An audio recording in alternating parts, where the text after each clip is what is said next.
আসসালামু আলাইকুম। আশা করি আল্লাহর রহমতে সবাই সহি সালামতে ভালো আছেন। আমি আজকে বানাবো কোকোনাট ফিশ। আর আমি কোকোনাট ফিশ আজকে বাটা মাছ দিয়ে রান্না করেছি। বড় সাইজের একটা বাটা মাছ। তাহলে চলুন রেসিপিটা দেখে নেই। এখানে বড় সাইজের প্রায় 1 কেজির মতো ওজন হবে একটা বাটা মাছ নিয়ে নিয়েছি। এটা কিন্তু বাটা মাছ, সাগরের বাটা মাছ, বড় সাইজের বাটা মাছ।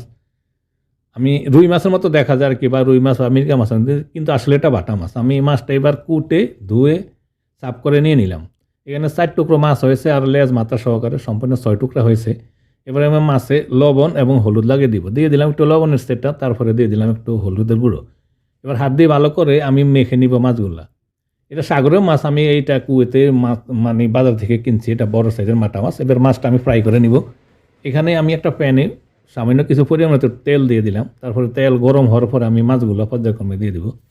সম্পূর্ণ মাছগুলো দিয়ে আমি মাছগুলো ফ্রাই করে নিব। প্রিয় দর্শক, আশা করি রেসিপিটা আপনাদের পছন্দ হবে। যদি রেসিপিটা একটু পছন্দ হয় তাহলে একটা লাইক করবেন প্লিজ, আর ভালো লাগলে কমেন্ট করবেন। আর আমাদের চ্যানেলে সাবস্ক্রাইব করে আমাদের সাথে থাকুন প্লিজ, পরবর্তী এরকম নিত্য নতুন ভিডিও দেখার জন্য। এবার কিছুক্ষণ পরে এক সাইড হওয়ার পর আমি মাছগুলো উল্টে দিব। উল্টে দিয়ে অপর সাইডটা এভাবে একটু ফ্রাই করে নিয়ে নিলাম। আর আমি একটু কড়া করে ফ্রাই করে নিব, তাহলে কোকোনাট দিয়ে রান্না করলে মজা। আর এই মাছটা কিন্তু এমনি অনেক স্বাদের মাছ, অনেক টেস্ট হয় মাছটা। এবার মাছগুলো উঠিয়ে নিয়ে নিলাম। উঠিয়ে নিয়ে আমি এখানে বড় সাইজের একটা পেঁয়াজ কুচি দিয়ে দিলাম সেম প্যানের মধ্যে। আমি এখানে কিন্তু আর অন্য কোনো তেল অ্যাড করবো না, যেহেতু আমি কোকোনাট মিল দেওয়ার পরে ওইখান থেকে তেল বাইরে দিব। তারপরে পেঁয়াজগুলো আমি একটু বাদামি কালার করে নিয়ে নিলাম। এরপরে একটা টমেটো কুচি করে দিয়ে দিলাম। টমেটোটা আমি গলে নিব, এর জন্য টমেটোটা আমি আগে দিয়ে দিছি।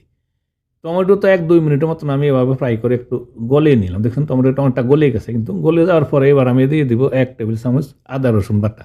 আদা রসুন দুটোটাই মিক্স আছে। আর স্বাদ মতো একটু লবণ দিয়ে দিলাম। লবণ দেওয়ার মানে হচ্ছে টমেটো পেঁয়াজগুলো একটু নরম হইব লবণটা দিলে আর কি। আমি টমেটোটা যেহেতু গলিয়ে নিব এই কারণে আমি লবণ দিয়ে দিলাম। এবার দিয়ে দিলাম 1 চা চামচ হলুদের গুঁড়া, লাল মরিচের গুঁড়া দিয়ে দিলাম 1 চা চামচ। আর এখানে মানে আধা চা চামচের মতো হবে জিরা গুঁড়া দিলাম, আর 1 চা চামচ দিলাম কারি পাউডার। যেহেতু কোকোনাট ফিশ কারি, আমি কারি পাউডার দিছি এই জন্য। আর একটু পানি দিয়ে দিব। পানি দিয়ে আমি মশলাগুলো প্রথমে ভালো করে একটু কষিয়ে নিব। আর কষিয়ে নিতে আমি পানিগুলো কিন্তু পুরো শুকিয়ে নিয়ে নিলাম। তার মানে ভালো করে একটু কষিয়ে নিয়ে নিলাম। এবার আমি আবার একটু পানি অ্যাড করে দিব, পানি একটু ঝোল দিলাম আর কি।